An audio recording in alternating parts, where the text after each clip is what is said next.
Wanita ini adalah wanita cantik di desa. Hampir semua pria menginginkannya. Awalnya dia masih menjaga kesucian. Tapi kehidupan seperti itu sangat sulit.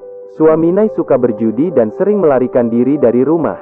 Kembali tanpa uang sepeser pun, bahkan mengambil uang dari rumah dan pergi. Hal ini membuat wanita tidak ingin tinggal sendirian dan perlahan mulai tenggelam.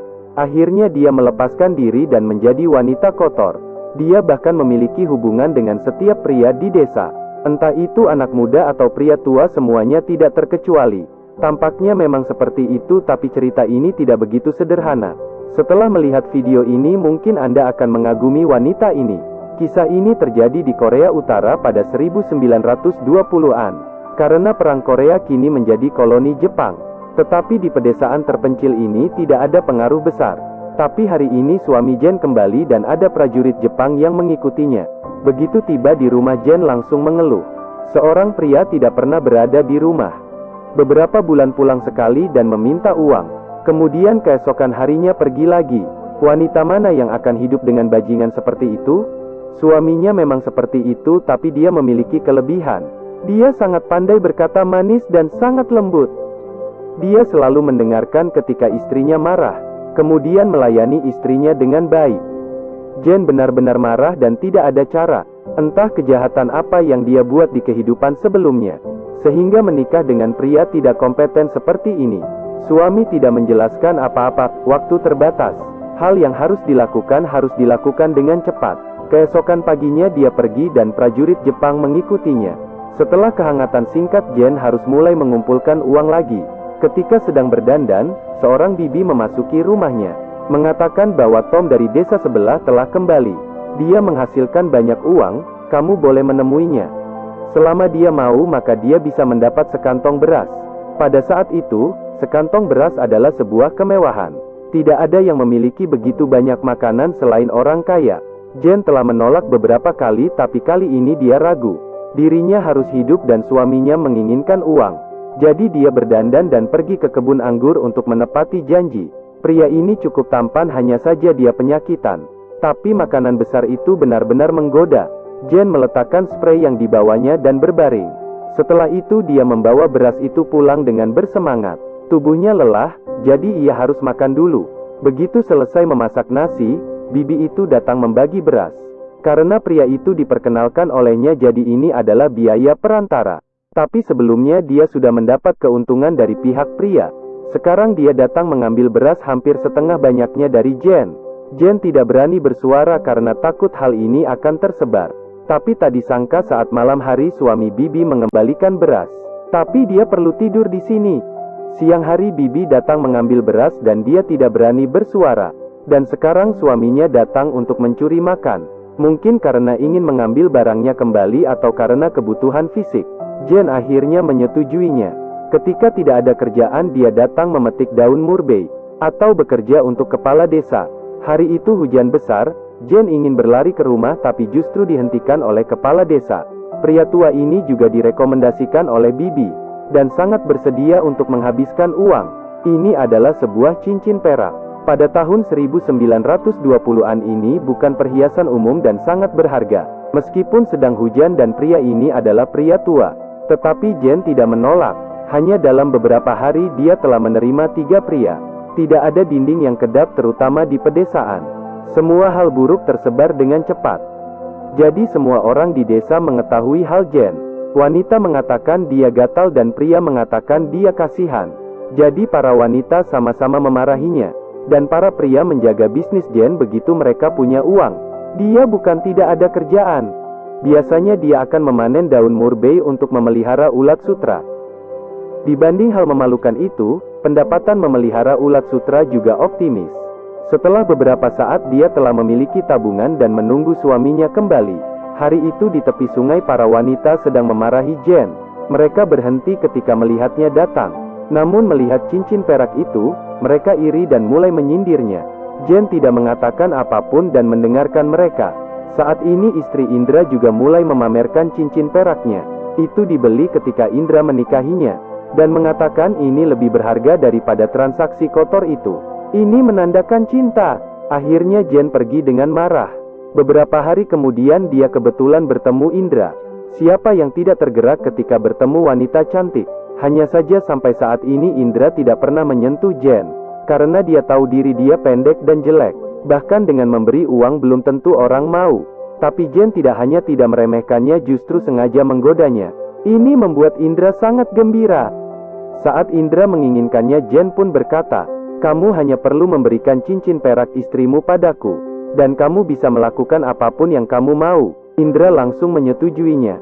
Pada malam hari Indra bergegas mengunci pintu dan mengusir anak-anak ke kamar.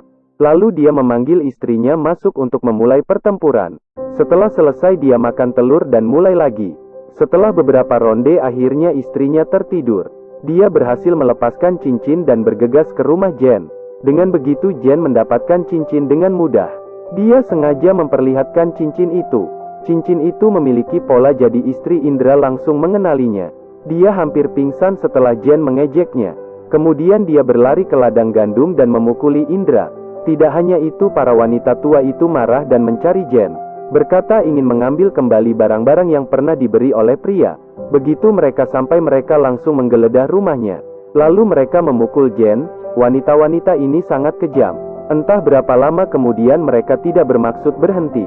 Jika dibiarkan ini akan merenggut nyawa Jen. Para pria datang menarik istrinya masing-masing. Pakaian Jen robek dan tubuhnya penuh dengan luka. Tidak hanya itu, para wanita ini memprotes bahwa ingin mengusir pelacur ini dari desa. Para pria hanya menundukkan kepala dan tidak berani bersuara. Para orang tua bergengsi juga memperdebatkan apa yang harus dilakukan. Semua orang tua ini pernah berhubungan dengan Jen dan kini pura-pura menjadi orang suci. Siapapun tidak berani menyarankan untuk mengusir Jen. Karena tidak ada keputusan, akhirnya mereka mempersilahkan Haris untuk memimpin keadilan. Haris adalah orang tua yang dihormati, di sini dia seperti hakim. Setelah mengetahui hal itu dia sangat marah. Dia bergegas ke tempat tinggal Jen untuk meminta pernyataan. Jen juga sangat menghormati orang tua ini. Tidak peduli apa yang dia katakan, Jen hanya menundukkan kepala dan diam. Begitu memasuki rumah orang tua ini seperti hakim, mengatakan Jen tidak menjaga kesucian wanita dan perlu ditindak tegas. Dia harus diusir dari desa dan jangan pernah kembali. Mendengar itu Jen merasa sangat sedih. Wanita lemah seperti dia bisa pergi kemana? Selain itu masih ada cedera dan susah bergerak. Jadi dia berharap orang tua bisa memberinya waktu beberapa hari. Kemudian dia membuka bajunya dan luka-luka itu sangat mengejutkan. Pria itu menatap lurus. Anda kira dia sedang melihat luka? Tidak ada kucing yang tidak memakan ikan. Ulat sutra akan diikat dan membutuhkan lebih banyak daun murbei. Tapi pohon-pohon murbei di tanah hampir habis ditebang. Agar ulat sutra tidak mati kelaparan, dia mengambil resiko dan ikut bersama Jimmy yang konyol untuk mencuri daun murbei di luar desa. Siapa yang belum pernah meniduri Jen? Hanya ada orang bodoh ini. Dia ingin memanfaatkan kesempatan untuk melakukan hal buruk. Tapi dia tidak tahu bahwa hutan murbei ini ditanam oleh orang dan ada yang menjaganya. Orang bodoh itu ketakutan dan berlari sedangkan Jen ditahan. Penjaga itu berkata dengan marah, "Siapa yang berani datang mencuri di sini?" Jen perlahan menoleh. Pria itu tertegun ketika melihat kecantikannya. Jen belum sempat berbicara, kemudian dia langsung menariknya ke dalam hutan. Jen juga tahu apa yang harus dilakukan selanjutnya. Keesokan harinya Jen mendapat daun murbei yang segar, dan dia bisa memetik kapanpun dia mau. Hanya saja begitu tiba di sana dia perlu berbaring sebentar. Hari itu penduduk desa menemukan prajurit Jepang lagi. Benar 3 bulan telah berlalu dan suami Jen kembali lagi. Takut suaminya curiga atau mendengar gosip dari desa, dia berkata bahwa orang bodoh di desa ingin melecehkannya, dan orang di desa meremehkannya karena dia tidak memiliki pria dan ditinggal oleh suami. Di saat itu juga orang bodoh itu mabuk dan datang mencarinya, menceritakan semua keburukan Jen. Tak lama kemudian suami Jen sangat marah. Dia cukup lincah dan hampir memukul mati orang bodoh itu. Kepala desa tidak bisa menghentikannya, jadi dia meminta prajurit Jepang membantunya. Dia berkata semuanya adalah rakyat rendah, tidak disayangkan jika mati. Kepala desa tidak mengerti dan dia pikir itu berarti cepat selamatkan orangnya. Sebenarnya suami sangat mencintai istrinya. Mendengar Jen mencari pria lain, dia juga memukulinya, hanya saja tidak keras. Keesokan harinya Jen tetap marah seperti biasanya, karena suaminya hanya bisa berjudi dan pulang meminta uang. Suaminya tetap tidak menghiraukannya. Dia mengganti pakaian baru dan pergi dengan mengambil uang. Dan prajurit Jepang itu juga ikut pergi. Film ini berakhir di sini. Pasti banyak teman-teman tidak mengerti apa yang harus diceritakan dari desa pelacur. Itu karena titik kuncinya disembunyikan oleh saya. Suami Jen bukan pejudi, dia adalah pemimpin partai bawah tanah anti-Jepang. Prajurit Jepang yang mengikutinya bisa membuktikan itu. Kenapa prajurit Jepang datang dari jauh ke pedesaan? Itu karena dia mencurigai identitasnya.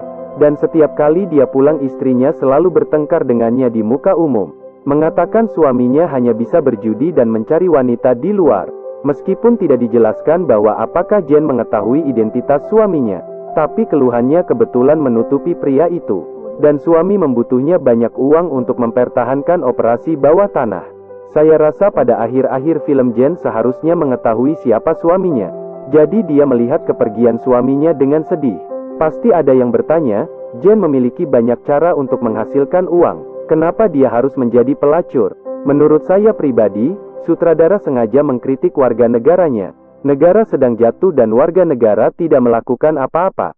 Tidak mengeluarkan uang maupun tenaga untuk menyelamatkan negara. Hanya menjaga kepentingan pribadi. Hal ini disorot dengan cara yang sangat ironis ini. Saat memainkan wanita mereka mempunyai banyak uang. Tidak berani menjadi pemberontak dan menjadi budak. Apakah Anda masih ingat saat kepala desa meminta bantuan prajurit Jepang? Pria itu berkata rakyat rendah, tidak disayangkan jika mati. Tetapi kepala desa mengira itu adalah cepat selamatkan orang. Ini adalah mentalitas orang Korea saat itu. Orang tidak menganggapmu dan Anda justru berangan-angan. Ini juga hal yang ingin dikritik dari film. Film ini berjudul Daun Murbei yang dirilis pada tahun 1987. Ini adalah film yang sangat tua, tapi patut diakui film Korea sangat mendalam. Dan konten plot maupun kritiknya juga sangat besar. Ini benar-benar kejam untuk memarahi diri sendiri. Jika Anda berminat Anda bisa menonton film aslinya. Ini tidak akan mengecewakanmu. Baik, jangan lupa like dan follow. Sampai jumpa di video selanjutnya.